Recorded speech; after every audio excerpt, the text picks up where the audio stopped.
doesn't start with the technology. It's got to start with the people and the problems that they are facing in their day-to-day business.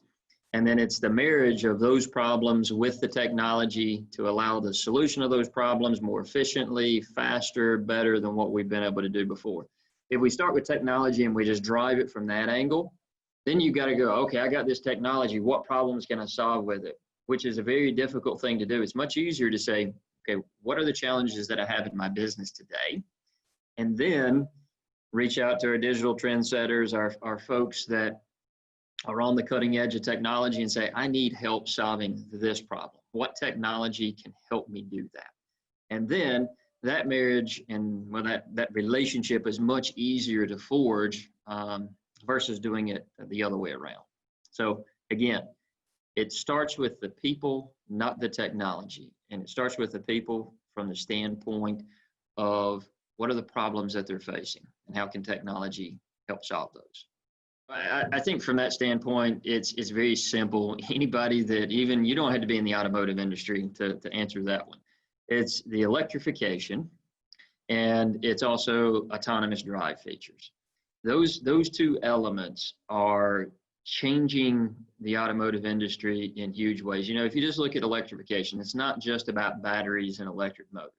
It's the new materials that are going into the vehicles for lightweighting, greater range, greater distance, all of those things. And, you know, of course, from my side, I look at the product and what innovations are being driven on the product side and how that impacts my manufacturing environment. So, you know, from electrification and autonomous drive, connected vehicles, it's really pushing new technologies into the manufacturing arena, which excites us because sometimes automotive manufacturing is seen as this dark, dingy, dirty environment where we just build cars and, you know, it's sort of a black box.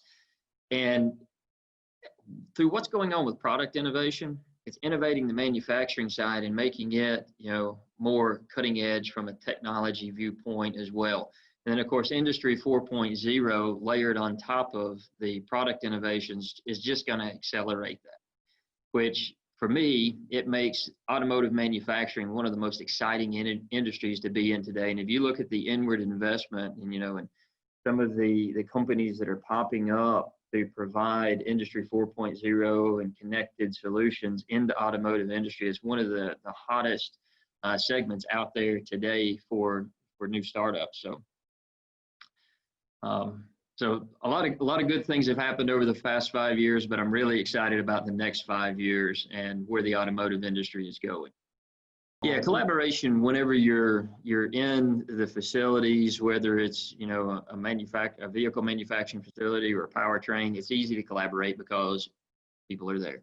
They're face to face. The COVID-19 pandemic has made that a little bit more difficult, and we've had to embrace technologies in new and different ways to continue that working together. You know, it's that apart but together mentality. And, you know, Zoom is a big element of that.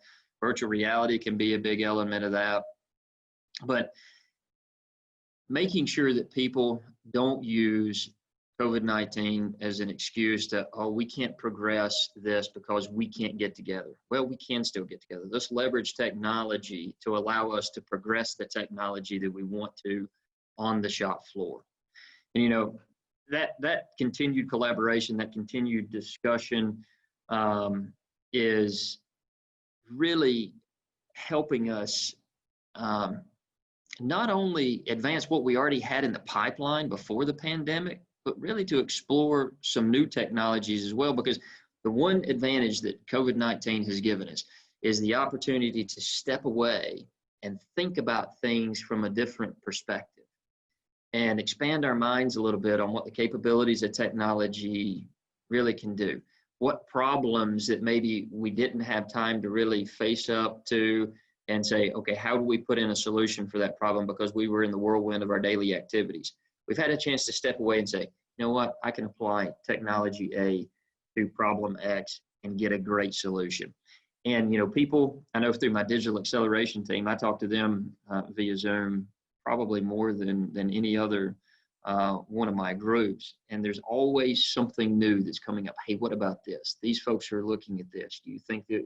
And the answer is always, hey, let's go explore it. Let's see what we can make happen. Let's continue to keep the conversation going. Because also, as I alluded to in the presentation, if we don't continue to have that executive support, whenever those ideas that spawn out of collaboration come forward, then we're going to kill that collaboration. So that's also key during the COVID shutdown is I stay engaged with the team, continue to support what they're doing so that we can drive those ideas into reality. It was probably the least nervous I've ever been before a presentation, because you didn't have that anticipation of jumping up on the stage in front of a few hundred people. But to be honest with you as well, I kind of miss that aspect. You know, it's that feeding from the crowd, and the questions that they're asking, and you're answering, and that back and forth. But through the chat that we had, you still felt connected with people, because they were asking questions as I went over things in the presentation. So I think, given the circumstances that we're in, it worked very well.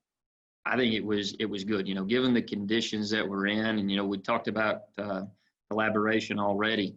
The cross-industry collaboration that we get through these types of summits is extremely important. And to just carte blanche, cancel them, I think would have been the wrong idea. Continuing to get us together, allow us to share ideas, allow us to see a little bit of insights into what our supply base is doing, even what other OEMs, our competitors, are doing, is good. So, I really appreciate what the American Automotive Summit has done to allow us the opportunity to share, to continue to collaborate, even under some very extraordinary circumstances.